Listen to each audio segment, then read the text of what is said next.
Hi viewers, Tamil சமையல் ஸ்டுடியோவில் ராகி சேமியாவில் எப்படி உப்புமா பண்ணுறதுன்னு பார்க்கலாம். நான் இப்போ ஒரு பாக்கெட் ராகி சேமியா எடுத்திருக்கேன்.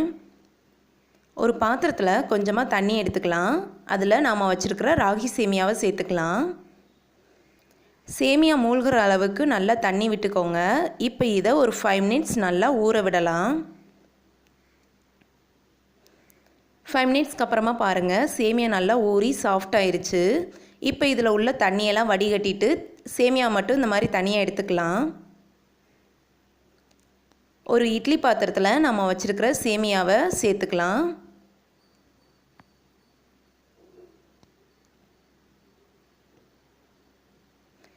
இந்த மாதிரி வச்சுட்டு இதை மூடி வச்சு ஒரு 5 மினிட்ஸ் நல்லா வேக விடலாம். 5 மினிட்ஸ் ஆயிடுச்சு. ஓப்பன் பண்ணி பார்க்கலாம். பாருங்கள், சேமியா நல்லா வெந்து தயாராகிருச்சு. இப்போ இதை தனியாக எடுத்துடலாம். சேமியா தயாராகிருச்சு. இப்போ இதை தாளிச்சிடலாம். தாளிக்கிறதுக்கு ஒரு பேனில் 2 டீஸ்பூன் அளவு ஆயில் சேர்த்துக்கலாம். எண்ணெய் சூடான உடனே 1/2 டீஸ்பூன் கடுகு, 1/2 டீஸ்பூன் உளுந்து சேர்த்துக்கலாம். கடுகு வெடித்த உடனே 1 டீஸ்பூன் கடலைப்பருப்பு சேர்த்துக்கலாம். கொஞ்சமாக கருவேப்பிலை இலை, 2 காஞ்ச மிளகாய், 2 பச்சை மிளகாய், ஒரு பெரிய வெங்காயத்தை கட் பண்ணி சேர்த்துக்கலாம்.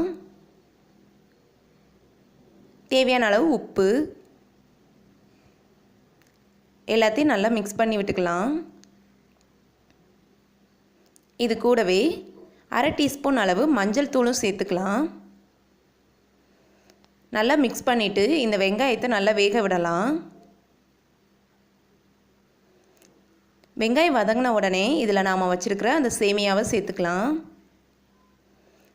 சேர்த்துட்டு எல்லாத்தையும் நல்லா மிக்ஸ் பண்ணி விட்டுக்கலாம். அவ்வளோதான், சூப்பரான ராகி சேமியா உப்புமா தயாராகிருச்சு. ரொம்பவும் சிம்பிளாக பண்ணிடலாம். கண்டிப்பாக அந்த மாதிரி ட்ரை பண்ணி பாருங்கள், உங்களுக்கு பிடிக்கும். உங்களுக்கு இந்த டிஷ் பிடிச்சிருந்ததுன்னா லைக் பண்ணுங்கள், ஷேர் பண்ணுங்கள், மறக்காமல் சப்ஸ்கிரைப் பண்ணுங்கள். தேங்க்யூ.